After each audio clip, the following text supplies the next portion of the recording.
New Relight opticals and computerised I clinic. हमारे यहाँ Sarojini hospital के आई स्पेशलिस्ट डॉक्टर अवेलेबल। अपनी आंखों का मुफ्त मायना करवाइए। जी हाँ, sun glasses 99 onward, any number glasses from 250।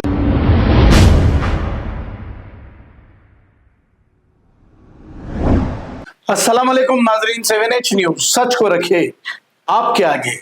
Khwaja Bilal ने यह कहा कि महाराष्ट्र में अभी इलेक्शन बुरी तरह हारे हैं, अब बिहार में भी अगर इलेक्शन लड़ोगे तो हारोगे। कुछ मुरीद ख्वाजा बिलाल को राउडी शीटर कहते हैं, हालांकि इनकी राउडी शीट कैसे खुली वो मुरीद अच्छी तरह जानते हैं। ख्वाजा बिलाल की राउडी शीट चार मीनार के पास जो मंदिर गैर कानूनी बनाया गया, उस मंदिर के लिए इन्होंने धरना दिया था। उसी वक्त इनकी राउडी शीट खुल गई थी जब वो AIMIM पार्टी में थे। अब हर चीफ मिनिस्टर से और जो भी हुकूमत रही उनसे MIM की बहुत ही करीबी दोस्ती रह चुकी है। फिर क्यों नहीं ख्वाजा बिलाल की शीट को क्लोज कराया गया? वो कोई खतलो गारतगिरी तो नहीं किए थे, बिला वजह के वहां धरना देने से इनकी शीट खोली गई। अब जहां भी जाकर इलेक्शन MIM लड़ती है, इसका सीधा सीधा फायदा बीजेपी को होता है। आइए सुनते हैं तमाम तफसीलात। आपका 15 मिनट का बयान क्या मम्मी की लोरी थी? मेरे इस सवाल का जवाब दो। फिर हैदराबाद में 154 उलमाओं को लेके जाके KCR कहने क्यों बिठाते आप? जो आपके साथ ठहरा उन्हें उलमाए हक, जो आपके साथ नहीं ठहरा उन्हें खारिज इस्लाम। तैयार रहिए, अब ये महाराष्ट्र हारे, यही नाइंसाफियां आपके बिहार में आपको हराएंगे। आपके मुरीदा मेरे को राउडी शीटर बोलते हैं, वो सुनो, वो राउडी शीट कहीं को खुली मालूम है? अकबरुद्दीन अवैसी की गिरफ्तारी के बाद एहतजाज करा था चार मीनार मंदिर के पास, तो मेरी राउडी शीट खुली। बीजेपी एक नारा लगाती, अल मदद या ओवैसी बोलती, और ओवैसी साहब लब्बैक या मोदी बोल के मैदान में कूद जाते। झूठ है ये बात। आप मौलाना सज्जाद नोमानी साहब का ये बयान कि बीजेपी वाले ये फिल्म बना दिए कि भगवा जीतेगा या फतवा जीतेगा, फतवा जीतेगा या भगवा जीतेगा, ये जो फिल्म बनाए ये आपकी नाकामयाबी, आपकी फिरका परस्ती को छुपाने के लिए आप एक टिकुलरली आप एक बयान दे रहे। क्या आपका 15 मिनट का बयान क्या मम्मी की लोरी थी? क्या आपका 15 मिनट का बयान सोजा मुन्ना सोजा थी? आपका 15 मिनट का बयान शोलापुर में तारीख में कभी एक मरतबा भी भारतीय जनता पार्टी नहीं जीती थी। आपका 15 मिनट का बयान जिता दिया। असदुद्दीन अवैसी साहब और मेरे फॉलोअर्स अगर ये वीडियो को जो सुन रहे हैं याद रखो, आपके 15 मिनट का बयान शोलापुर में हैदराबाद का गोशा महल का राजा सिंह MLA वहाँ पर शोलापुर को आने पे मजबूर कर दिए। आप 15 मिनट करके यूं यूं यूं यूं करके ओ करके चले गए छिछोरे कामा। उसके बाद आपको अंदाजा है क्या हुआ? आप तो जेड सिक्योरिटी में आके निकल गए, मार खाया मुसलमान। आप तो जेड सिक्योरिटी में आके 15 मिनट की तकरीर करके चले गए। शोलापुर में गोशा महल का MLA आके वहां पर भड़काऊ भाषण, आपको तकरीर में वो अल्फाजा बोला, मैं अल्फाजा बोला तो मुरीद के नीचे जल जाती। वो अल्फाजा बोल के गया, नहीं देते। सज्जाद नोमानी साहब खाली एक कैंडिडेट की आपके तायद नहीं करे तो घरों से निकलना बंद करा दूंगा। लिफाफे पे जीने वाले उलमा, आओ लड़ो, दामाद को लड़ाओ, ये सब बातें कौन करे? आप करे। 15 मिनट का क्या हुआ? आप उसके बारे में क्यों नहीं बोलते? आपके 15 मिनट फरका परस्ती नहीं फैलाई। आपका 15 मिनट का बयान हिंदू भाइयों के दिलों में से भाजपा की कमजोरी को नहीं निकाला। आपका 15 मिनट का बयान क्या ये बात में मजबूर नहीं कर दिया कि हिंदू भाई जो नहीं चाहता था भारतीय जनता पार्टी को वोट डाले उसको भी वोट डलवा दिया? आपका 15 मिनट का बयान। आप ये बात को रियलाइज क्यों नहीं करते? आपकी फैलाने वाली फिरका परस्ती इतनी फैला देते, उसके बाद जब लोग समझने का वक्त आता लोगों का माइंड डाइवर्ट करके लेके जाके सज्जाद नोमानी साहब के ऊपर इल्जाम डाल दिए। ये हमेशा का है। अब आप बोल रहे हैं महाराष्ट्र में, आप तकरीर में परसों मालेगांव की तकरीर में बोल रहे हैं कि आपको सियासत में उलमाओं का क्या काम?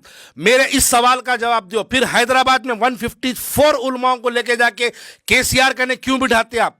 आप हैदराबाद में 154 उलमाए जब जब इलेक्शन आता MIM की तायद का ऐलान क्यों करते? जब इलेक्शन आता 154 उलमाए BRS की तायद क्यों करते? जब इलेक्शन आता तो 154 उलमाए कांग्रेस की मुखालिफत क्यों करते? अरे वहां पर सज्जाद नोमानी साहब एक कैंडिडेट के आपके खिलाफ, मर्जी के खिलाफ एक कैंडिडेट का तायद का ऐलान कर दिए, इतना बवाल मचा के रखे आप। और आपके 154 उलमा तेलंगाना से जो करते, क्या वो लोग भी लिफाफे उलमा है? क्या वो लोग लिफाफा लेके दारुसलाम आते? क्या वो लोग लिफाफा लेके बिरयानी खा के आपके पास जो है आके वो लोग केसीआर करने जाते? आप उनके बारे में क्यों नहीं बोलते? देखो यही है, यही आपका निपोटिज्म है, यही आपकी गुंडागर्दी है। जो आपके साथ ठहरा उन्हें उलमाए हक, जो आपके साथ नहीं ठहरा उन्हें खारिज इस्लाम। अब मैं बोलने बैठा तो बहुत कुछ बोलूंगा। एक हैदराबाद के बहुत बड़े आलिम हैं, उनको इंटरनेशनल भिखारी कौन बोले थे? कुल हिंद मजलिस इत्तेहादुल मुस्लिमीन के सदर बोले थे। एक हैदराबाद के बहुत बड़े आलिम हैं जिनको मक्का मस्जिद के अंदर टमाटे कौन मारे थे? मजलिस इत्तेहादुल मुस्लिमीन के लोग मारे थे। मैं बोलने बैठा तो बहुत बोलूंगा। उलमाओं की शान में गुस्ताखी करना ये पुराना सिलसिला है, ये एक आदत है। भाई आप बताइए औरंगाबाद क्यों हारे? मैं बोलूं औरंगाबाद क्यों हारे? आपका गुरूर, आपका तकब्बुर, आपका गलत फैसला, आपकी अनानियत, आपकी नाइंसाफी, आपके पार्टी के वर्करों के साथ आपकी जुल्म और ज्यादती, पार्टी के वर्करों के साथ आपकी नाइंसाफियां आपको हरा दिए महाराष्ट्र में, औरंगाबाद। तैयार रहिए, अब ये महाराष्ट्र हारे, यही नाइंसाफियां आपके बिहार में आपको हराएंगे, यही नाइंसाफियां आपके। आप बड़े बड़े बातें करते हैं, आपकी क्या भाई मैं इससे पहले बोला तो लोग बोले हमारे हिंदुस्तान की एक मुसलमान आवाज़, एक नमक का एक कंकर, पूरे हिंदुस्तान के अंदर एक मुसलमानों की वाहिद 25 करोड़ के मुसलमानों का एक लीडर। बोले हिंदुस्तान में कितने मुसलमान हैं? 25 करोड़। 25 करोड़ में हैदराबाद में 20 लाख, 20 लाख में 6 लाख आदमी आपको वोट देते। वो भी कब? शेरवानी पूरी कच्ची करना पड़ता। वो आप घरों में जाके लोगों को अम्मा माफ़ी चाहता हूँ, अगली बार गलती नहीं होंगी, वोट डालो बोलना पड़ता। मस्जिद के लाउड स्पीकरों से अनाउंस करना पड़ता। मुखालिफिन मजलिस को खरीदना पड़ता। फिर मुखालिफिन मजलिस इलेक्शन के दिन आके आपकी तायीद का ऐलान करते, तब जाके आपको 6 लाख वोट मिलते खाली, और आप 25 करोड़ लोगों की नुमाइंदगी की बात करते। अरे मौलाना सज्जाद नोमानी साहब की जो हिंदुस्तान के अंदर उनकी एक मानने वालों की जो तादाद है वो 1 करोड़ से ज़्यादा है। असदुद्दीन अवैसी साहब, उसके आप 2% नहीं है, आपके पास 2% नहीं है। वैसे लोग आपको गिरफ्तार करें तो 2 लोग रोड पे नहीं उतरते। हम भी देखे हैदराबाद के अंदर बारकस में जब हमला हुआ, शहर में कोई गड़बड़ करने वाला नहीं था। अब मैं बोलने बैठा तो बहुत वाक़या सुना देता हूँ, मैं बोलने बैठा तो बहुत कुछ सुना देता हूँ। चार मीनार का ने जब आपके 5 MLA को गिरफ्तार करे, शहर के अंदर कोई एक गाड़ी रोक के एहतजाज करने वाला नहीं था।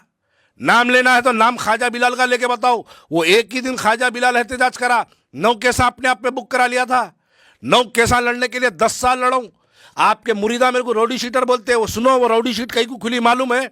अकबरुद्दीन अवैसी की गिरफ्तारी के बाद एहतजाज करा था चार मीनार मंदिर के पास, तो मेरी रौडी शीट खुली।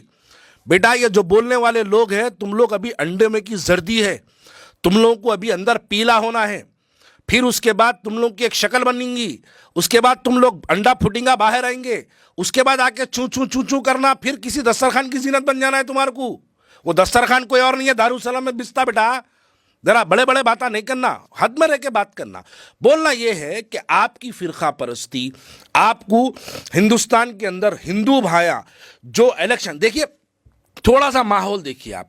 एमपी इलेक्शन कब हुआ महाराष्ट्र में, और एमएलए इलेक्शन कब हुआ? एमपी इलेक्शन में बीजेपी की इतनी मुखालिफत थी कि महाराष्ट्र के अंदर कांग्रेस के यानी बीजेपी के कई एमपियां हारे, और कुछ दिन के अंदर 4 महीने के अंदर हालात इतने बदल गए कि वहां पर वन साइड स्विप कर दी बीजेपी। कैसा हुआ भाई? ये मराइकल 4 महीने के अंदर कैसे पॉसिबल हुआ? ये मराइकल इसलिए पॉसिबल हुआ, 4 महीने में आपको बीजेपी को जिताने का कॉन्ट्रैक्ट मिला। आप जाके वहां भड़काऊ भाषण दे के आए, आप शुरुआती तौर पर 10,000 आदमी की रैली निकाल के हिंदू भाइयों को प्रोवोक करे। आप 10,000 आदमी को निकाल के रैली लेके 750 किलोमीटर तक जो रैली निकाले, वो रैली सबसे बड़ी हिंदू भाइयों के अंदर बीजेपी की मोहब्बत पैदा करी। वो लोग जो हिंदू भाई सोच रहे थे कि हम बीजेपी को वोट नहीं देंगे, आपके 15 मिनट, आपके तकरीरा, आपका स्टाइल, आपकी रैलियां, आपकी मौजूदगी बीजेपी को जिताने का सबब बनी। हाँ ठीक है, आप पैसे नहीं लिए होंगे, लेकिन आप इनडायरेक्टली बीजेपी को 100% जिताने का काम करके आ गए। अब तैयार रहो बिहार वालों, यही काम आपके पास भी होने वाला है। अब तैयार रहो दिल्ली वालों, यही काम आपके पास होने वाला है। मैं हमेशा यही बात कहता हूं कि जब जब बीजेपी का बुरा वक्त आता, बीजेपी एक नारा लगाती, अल मदद या ओवैसी बोलती, और ओवैसी साहब लब्बैक या मोदी बोल के मैदान में कूद जाते। New Relight opticals and computerised I clinic. हमारे यहाँ सरोजनी हॉस्पिटल के आई स्पेशलिस्ट डॉक्टर अवेलेबल। अपनी आंखों का मुफ्त मायना करवाइए। जी हाँ, sun glasses 99 onward, any number glasses from 250 onward, contact lenses any colour ₹99 onward. जो हजरात 60 साल की उम्र से ज्यादा है, हज और उम्रा जाना चाहते हैं, उनके लिए बिल्कुल free number glasses, free home delivery और free eye checkup. New relight optical, Talab Katta, main road, opposite to Baba Bahauddin Dargah. Mobile 9848392127। खबर है शहर की, खबर है गाँव की, खबर है सारी दुनिया की। 7H न्यूज पसंद आए तो लाइक कीजिए, शेयर कीजिए और सब्सक्राइब करना ना भूले। 7H news.